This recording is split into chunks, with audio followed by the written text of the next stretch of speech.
Imagine a man who was wiser than all living on earth, a king whose wealth exceeded the gold reserves of entire empires, a ruler to whom ambassadors came from all corners of the world just to hear a single word from him. Solomon. That was this man's name, a name that became synonymous with wisdom for millennia. But here's what's strange. This rich and wisest of men ended his life with the words, "Vanity of vanities, all is vanity." How did this happen? How did the one who had absolutely everything come to the conclusion that all of it was nothing? This is a story about ascending to the heights and bitter fall, about how the greatest gift can become a curse, and about how in the last hour of life one can find what he had been searching for all his life. Jerusalem, 1,000 years before the birth of Christ. Young Solomon had just ascended to the throne after the death of his father, the great King David. He was barely 20, and the responsibility for an entire people fell upon his shoulders. Enemies around, intrigues within, uncertainty ahead. And one night, in the city of Gibeon, the Lord appeared to Solomon in a dream. God offered the young king to ask for anything he desired. Imagine this moment. The God of the universe offers you any gift. What would you choose? Wealth? Long life? Power over enemies? The young king could ask for anything. But Solomon asked for something else. He humbly said that he felt like a small child and did not know how to govern the people. And he asked for only one thing, a discerning heart to judge God's people and to distinguish between good and evil. This request amazed even God, because Solomon did not ask for long life, nor for wealth, nor for the death of enemies, but asked for wisdom. The Lord gave him everything. God promised to give him a wise and discerning heart, such as none before him had and none after him would equal. And what Solomon did not ask for, wealth and glory, God gave him in addition. The first test did not take long to arrive. One day, 2 women came to Solomon with an infant. Both claimed the child was theirs. The first woman cried out that the second had stolen her son because her own infant had died during the night. The second swore that the child was hers. Both gave oaths. No witnesses, no evidence. Whom to believe? Solomon calmly ordered his guard to bring a sword and cut the living infant in half, to give half to one and half to the other. A deathly silence fell over the hall. One of the women screamed in pain and begged to give the child to the other woman, just not to kill him. The second coldly agreed. Let neither have him. Cut him up. Solomon pointed to the first woman and ordered to give the infant to her. She is the true mother. All Israel heard of this judgment, and the people understood. Divine wisdom dwelt in their king. Solomon's fame began to spread throughout the ancient world. Solomon began to build, not simple houses. He built a temple to God. The construction of the century lasted 7 years. Cedar from Lebanon, gold from Ophir, silver, precious stones. Tens of thousands of workers labored day and night. When the temple was finished, its beauty was breathtaking. Even the floors were covered with gold. It was an architectural wonder, unequaled in those times. Solomon's wealth grew with each year. His trading ships sailed to distant India and returned laden with gold, silver, ivory, monkeys, and peacocks. Each year, 666 talents of gold flowed into the king's treasury. By today's standards, that's billions of dollars. Gold became so commonplace that, as the Bible says, silver was counted as nothing in the days of Solomon. There was so much gold that Solomon ordered special golden shields forged for his army. During battle, they could blind enemies by reflecting the bright midday light. In those times, this was unheard of. But Solomon's greatest treasure was his wisdom. He spoke 3,000 proverbs and composed 1,005 songs. He spoke of trees, from the cedar of Lebanon to the hyssop that grows on the wall. He discoursed about animals, birds, reptiles, and fish, Kings of all nations sent their people to hear Solomon's wisdom. And one day the Queen of Sheba arrived in Jerusalem. She came from distant Arabia with a huge caravan laden with gifts: gold, precious stones, incense. But most importantly, she came with questions, with riddles. She had heard of Solomon's wisdom and wanted to test him. Solomon answered all her questions. There was nothing unknown to the king that he could not explain. When the Queen of Sheba saw Solomon's wisdom, his palace, temple, wealth, servants, she was left speechless.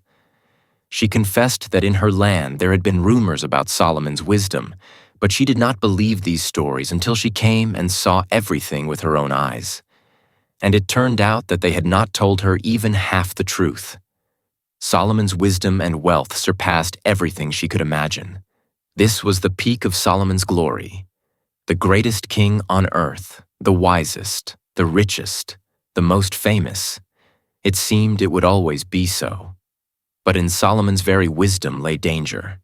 He knew so much, understood so deeply, that gradually he began to consider himself above rules, above laws, even above God's commandments. God, through Moses, strictly forbade the kings of Israel to multiply wives for themselves, especially wives from other nations who worshipped foreign gods and idols. Why? Because these wives would corrupt the king's heart and turn him away from the true God. Solomon knew this warning. But he was a sage, wasn't he? He thought he could control the situation, that his wisdom would protect him from temptation. 700 wives, 300 concubines, 1,000 women in the king's harem. Think about that number. It's not just a number. It's a lifestyle that kills. Constant feasts, wines, pleasures, diplomatic marriages, new women, harem intrigues, jealousy, political games through wives. This is a colossal emotional, nervous, hormonal burden. Solomon lived completely differently than his father David. David was a warrior. He slept in campaign tents, ate soldiers' food, personally led troops into battle, endured the heat of the desert and the cold of the mountains. His body was hardened. He lived 80 years. Solomon, however, turned into an oriental monarch. Golden palaces, soft beds, exquisite dishes, rare wines, endless women. Luxury and excess became his daily life. And also, the unbearable stress of governance. Under Solomon, Israel was an empire. International trade, complex diplomacy, grandiose construction projects, army, navy. And all this was held together by taxes. Solomon imposed the heaviest tributes on the people. People groaned under the burden but kept silent, while the king was strong. Solomon's wives were from Moab and Ammon, from Edom and Sidon, from Egypt and other nations, and each brought her own gods with her. At first these were just statuettes in the wives' rooms, then small household altars. Then the wives asked the king to build them altars, and Solomon agreed. On the mountains around Jerusalem, directly opposite the Lord's temple, shrines appeared to Ashtoreth, the Sidonian goddess, Milcom, the Ammonite abomination, Chemosh, the Moabite abomination. There sacrifices were offered. There pagan rites were performed. And one day Solomon himself came there. The greatest sage, the builder of God's temple, began to bow down to idols. He justified himself, said he was doing this for peace in the family, for political alliances, convinced himself that he didn't really believe in these idols, that his heart was still with the God of Israel. But his heart was no longer with God. Wisdom turned into arrogance, knowledge into pride, greatness into fall. And then the Lord became angry with Solomon. God, who had given him everything, now declared, because the king had not kept God's covenant and his statutes, the kingdom would be torn from him. And the Lord raised up adversaries against Solomon. Hadad the Edomite rose up in the south. Rezon son of Eliadah raised a rebellion in the north. Jeroboam, one of Solomon's officials, began preparing for an uprising within the country. Spiritual protection departed. When David sinned, God punished him but did not abandon him. With Solomon it was different. Too long had he gone against God. Too much had been given. Too much would be demanded. Enemies began to rise up around. Discord began within the kingdom.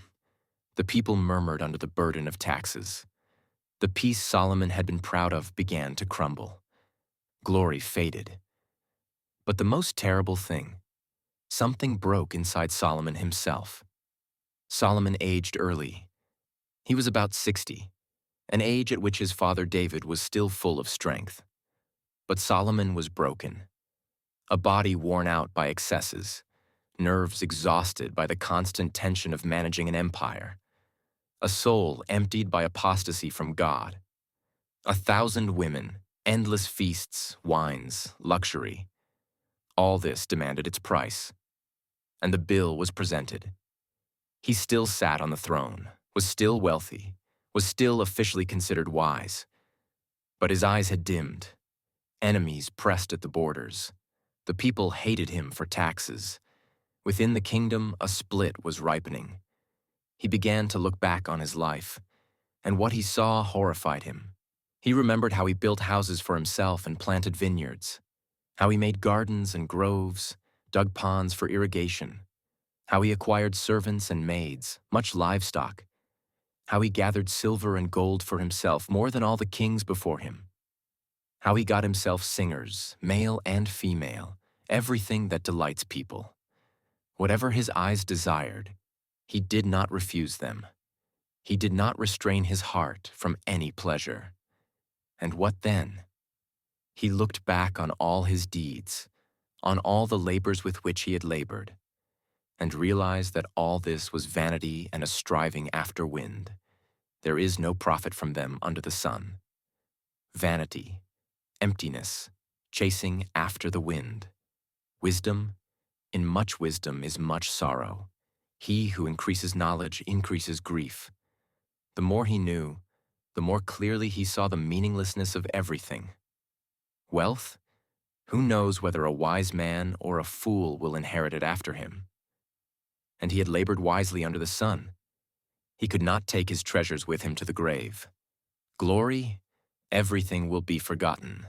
The wise man dies just like the fool. In a generation, his name will become just a name. In centuries, a legend. But what's the use? Pleasures? He came to hate life because the deeds done under the sun became loathsome to him. The most terrible discovery of the sage. All his wisdom led him to one conclusion. Everything is futile. Everything is meaningless.